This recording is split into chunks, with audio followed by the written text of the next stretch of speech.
All right, our third one in our series here. No, fourth one. My bad, I can't count. That's why I teach social studies. Pushing the Axis back. Let's listen to this little brief excerpt. On the morning of June 6, 1944, Lieutenant John Vance Carroll of the 16th Infantry Regiment scrambled down a net ladder from his troop ship to a small landing craft tossing in the waves 30 feet below. The invasion of France had begun. Carroll's platoon would be among the first Americans to land in Normandy. Their objective was a beach, codenamed Omaha. 200 yards out, we took a direct hit. A machine gun was shooting a rat-tat-tat on the front of the boat.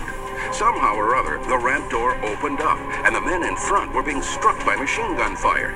Everyone started to jump off into the water. They were being hit as they jumped. The machine gun fire was so heavy. The tide was moving us so rapidly. We would grab out on some of those underwater obstructions and mines built on telephone poles and girders and hang on. We'd take cover, then make a dash through the surf to the next one, 50 feet beyond. The men would line up behind those poles. They'd say, "You go, you go, you go."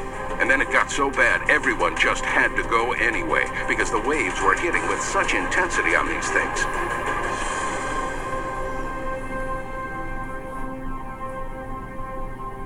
Okay, there you have it, just a little bit about the invasion of Normandy right there. All right, now, so striking back at the Third Reich in January 1943, Roosevelt met with Churchill to plan the next stage of the war. During the Casablanca Conference, the decision was made to increase the bombing of Germany in an effort to destroy its military, industrial, and economic system and to hurt German morale. They decided to attack the Axis on the island of Sicily.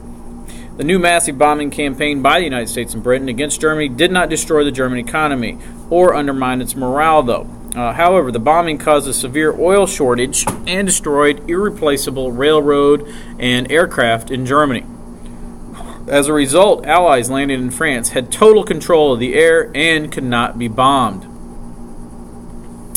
General Dwight D. Eisenhower was the overall commander of the invasion of Sicily. Patton and the British General Montgomery were in charge of the forces on the ground. By August 18th, Germans had evacuated the island. Mussolini was placed under arrest by the King of Italy. September 8th, 1943, the Italian government announced Italy's surrender. Hitler sent German troops to seize control of Italy and put Mussolini back in power. And in May 1944, though, the Germans retreated.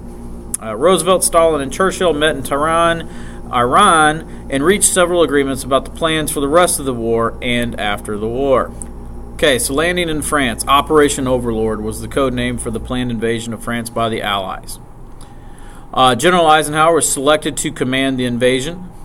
The Allies had the advantage of surprise. The Germans did not know when or where they would strike.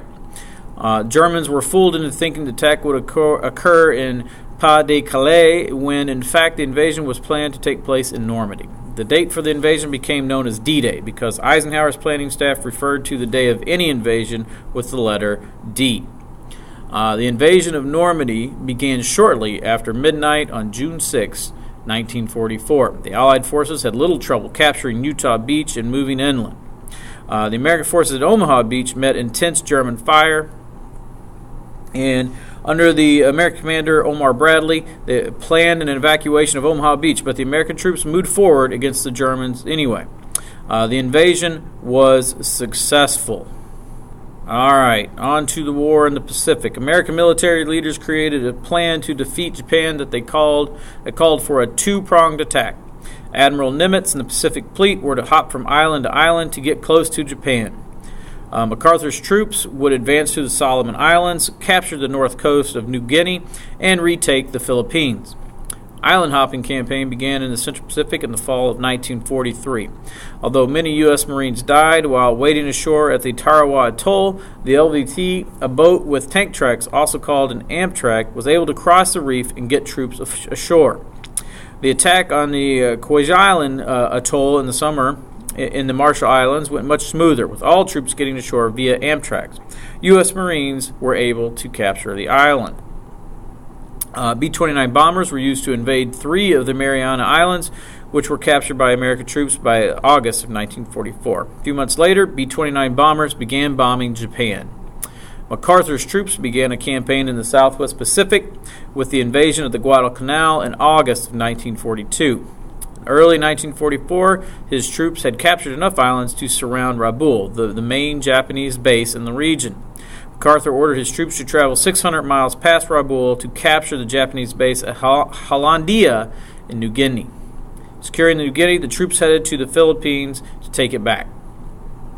Japanese warships headed through the Philippine Islands into the Lake Gulf ambushed American ships. The Battle of the Lake Gulf was the largest naval battle in history and the first time the Japanese used kamikaze attacks. Kamikaze pilots deliberately crashed their planes into American ships, killing themselves and causing severe damage to the ships. The Japanese commander ordered a retreat, fearing additional American ships were on the way. The battle to recapture the Philippines left Manila in ruins and over 100,000 Filipino and civilians dead. All right, that's our discussion about pushing the Axis back. Make sure you take the Edmodo quiz, and we have one more video to make, and that's the end of the war.